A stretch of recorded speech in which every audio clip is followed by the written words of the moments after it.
Buenos días, buenas tardes, buenas noches. Bienvenidos a un capítulo más de Historia y más. Comenzaremos con uno de los hijos de Tau y Kerana, la pareja maldita. Hablo de Teyuyagua.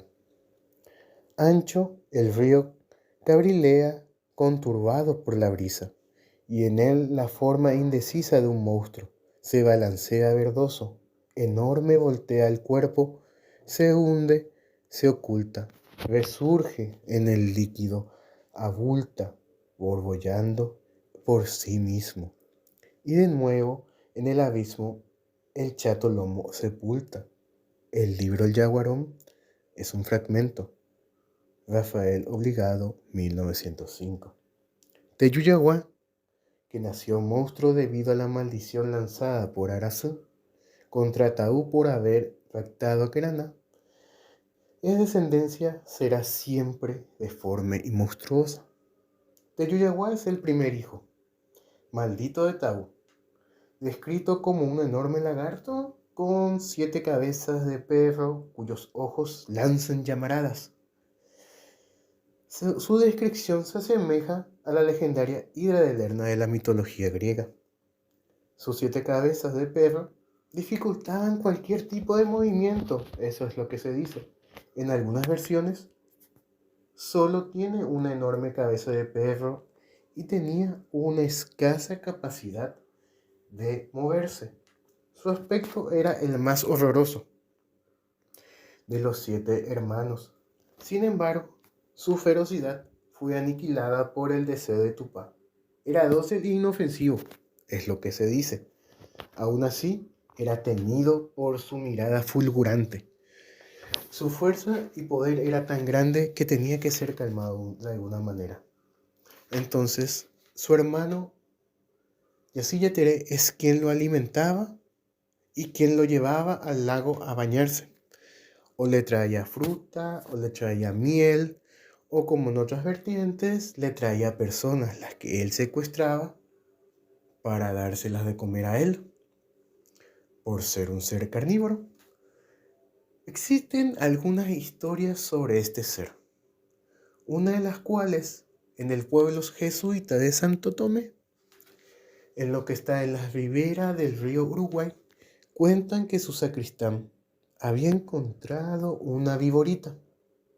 La alimentó, la crió, la cuidó, así como puedes hacer con cualquier mascota. Vivía en el sótano de su casa, pero el cura párroco se dio cuenta y manda arrestar al sacristán. ¿Qué sucede al respecto a esto? Teyuyagua se da cuenta que el quien lo estaba cuidando y alimentando no estaba más. ¿Qué pasó con él? Sale, destruye técnicamente el habitáculo donde él estaba, rescata al sacristán. Se lo lleva con él. Hace surcos enormes en la zona de donde está hoy ese pueblo de Santo Tomé. Se lo lleva hasta lo que hoy es Yaguarón. Por su furia tan enorme casi destruye todo el lugar y hace temblar el lugar. Existen otras más, como la de un potentado portugués que viene a vivir a la zona de Villáfrica. Construye una mansión con una serie de laberintos, así como lo hubiese hecho Dédalo con el Minotauro. Entonces se dice que tenía ahí una cría de Teyuyagua, porque este portugués no era una persona que sea bien vista por la gente de la localidad, y a él no le importaba el ser bien visto.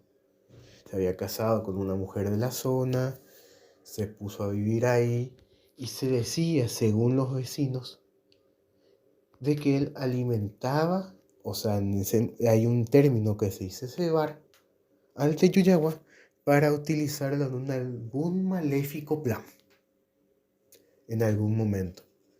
Después de esto, más nada se sabe de ese lugar. solo lo que estoy contando. En la vertiente antigua de los guaraníes, generalmente se cuenta que él es parte de los 7 hijos demonios, pero tiene también varios nombres. Además de decírsele Teyuyagua, se le llama también en la zona de allí,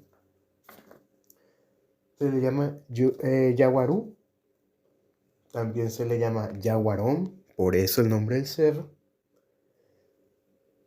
También se le llama Yaguarú y como nosotros lo conocemos hoy en día como Teyuyagua.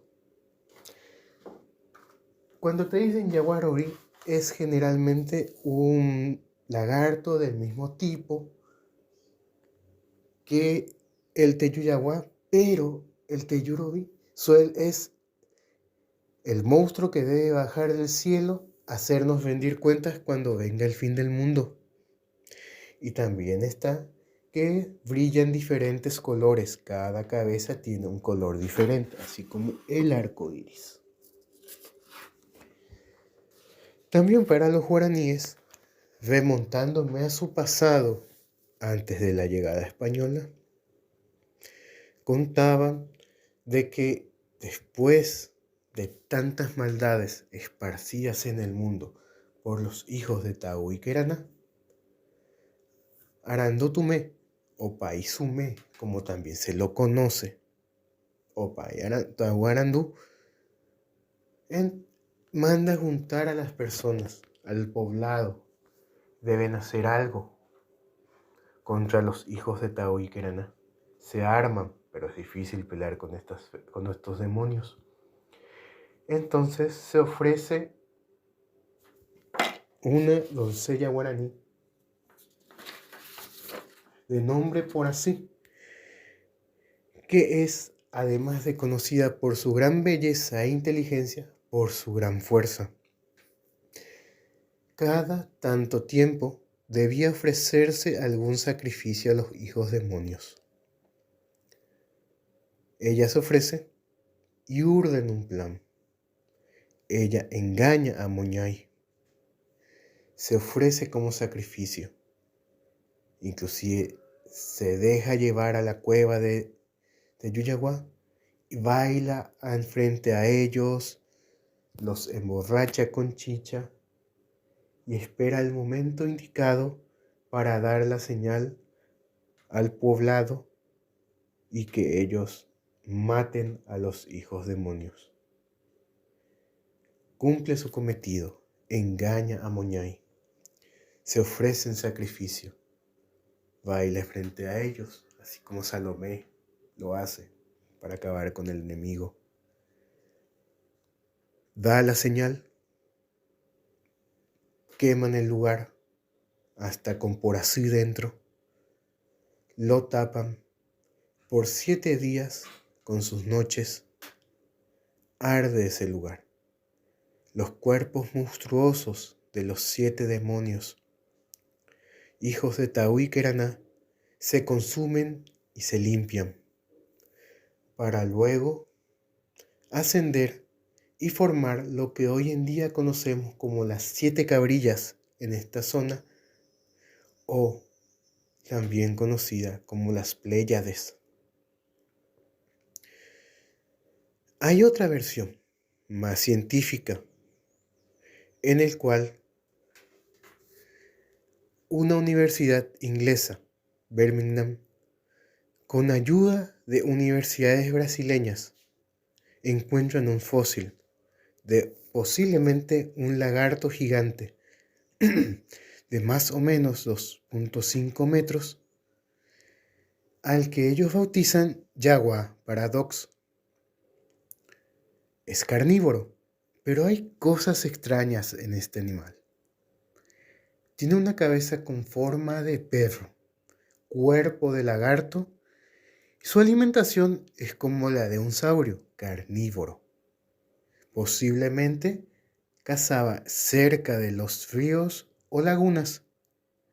Y como en ese tiempo, 150 millones de años, hubo una gran extinción, lo ayudó a que este saurio pueda crecer más. Se extingue, se quedan sus fósiles, pero la pregunta es esta: ¿por qué tiene cierto parecido con el monstruo de la mitología guaraní? ¿Por qué tiene ese parecido un lagarto gigante cuadrúpedo con poco movimiento, una cabeza de perro, o 4 o 7, dependiendo del quién lo esté contando? O los guaraníes en ese tiempo tuvieron todavía contacto con un remanente de este fósil viviente, que también tiene cierto aspecto que parece un pájaro, porque se dice de que además de la cabeza de perro tiene algunas partes que parecerían plumas. Es un ser extraño. ¿Qué es? ¿Es un saurio? ¿Es un mito? ¿Un críptido que puede entrar una bestia mitológica o un fósil viviente? ¿Cómo los guaraníes llegaron a saber de él? ¿O todavía lo encontraron vivo en alguna de sus variantes? ¿O qué? ¿O los humanos ya estábamos en ese tiempo? Hay muchas preguntas a saber. Se las dejo a ustedes. ¿Es un mito? ¿Es un críptido? ¿Es un fósil viviente? Si les ha gustado este video, comenten y denle me gusta. Y si quieren hablar más sobre esto o de los demás hijos demonios. Muchas gracias por ver este capítulo de Historia y Más.